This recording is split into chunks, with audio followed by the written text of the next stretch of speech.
కార్తీక పౌర్ణమి సందర్భంగా తులసి మండపం ఉత్కల్ సమాజ్ వారు విశాఖ సింధియా షిప్యార్డ్ కాలనీలో ఒరియా కుటుంబీకులు భక్తి శ్రద్ధలతో నిర్వహించారు. 60 ఏళ్ల క్రితం దేశంలోనే మొట్టమొదట హిందుస్థాన్ షిప్యార్డ్ నిర్మాణ పనుల్లో ఉపాధి నిమిత్తం స్థిరపడ్డారు. వీరంతా షిప్యార్డ్ కాలనీలో ఉత్కుల్ సమాజ్, తులసి మండపం సంఘాలు ఏర్పాటు చేసుకుని వారసత్వంగా, సాంప్రదాయబద్ధంగా తరతరాలుగా వస్తున్న ఈ కార్తీక మహోత్సవాలను సాంప్రదాయబద్ధంగా జరుపుకుంటారు.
Krishna Krishna Hare Hare Hare Rama Hare Rama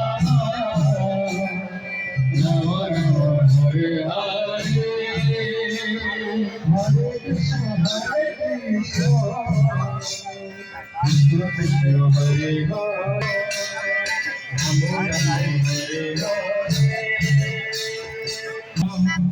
Rama Rama Hare Hare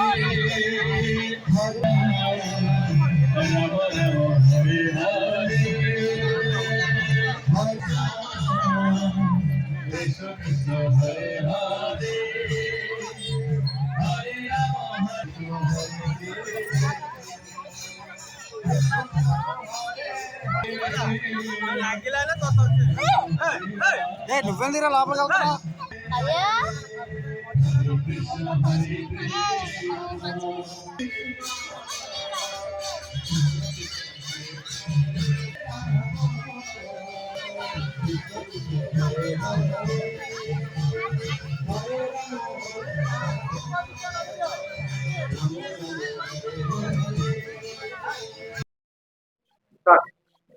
నా పేరు సింహాచలం. తులసి మండల్ వెల్ఫేర్ అసోసియేషన్లో సెక్రటరీ. హిందుస్థాన్ షిప్యార్డ్ అండర్లోనే ది కాలనీ తులసి మండపంలోనే గత 86 సంవత్సరాల నుంచి కార్తీక పౌర్ణమి చేస్తున్నారు.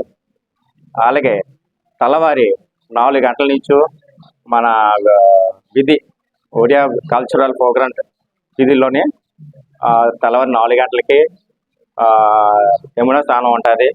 దాని తర్వాత వచ్చి మన అమ్మవారికి వేరే దగ్గర నుంచి తీసుకురావడం జరుగుతుంది. తెల్లవారి 10:30కి మన పౌర్ణమి పూజలు కార్యక్రమం స్టార్ట్ అవుతుంది. అలాగే పూజలు అయిన వెంటనే మాకు హరే కృష్ణ హరే రామ సర్కిల్ స్టార్ట్ అవుతుంది. అది 24 గంటలు భజనతో చేస్తారు, ప్రదర్శన చేస్తారు. అలాగే స్టార్ట్ అయిన రోజు సాయంత్రం అన్నప్రసాదం ఉంటుంది. దాని తర్వాత రాత్రి అంతా ప్రదర్శన చేస్తుంటారు. దాని తర్వాత మరుసటి రోజు మార్నింగ్ 10:30 వరకు భజన కంటిన్యూ అవుతుంది. అలాగే కంటిన్యూ అయిన తర్వాత టైము 10:30 ఎండింగ్ అయిన తర్వాత దాని పూజల కార్యక్రమాలు కొన్ని ఉంటాయి. ఆ పూజ కార్యక్రమం ధర్మాలు మన విధి విధానంలోనే కంటిన్యూ చేస్తారు. కంటిన్యూ చేసిన తర్వాత ఊరేగింపు వచ్చి విసర్జన చేస్తారు. అలాగే విసర్జన చేసి వచ్చిన తర్వాత మధ్యాహ్నం మళ్ళీ అన్నప్రసాదం కంటిన్యూ అన్నప్రసాదం పెడతారు.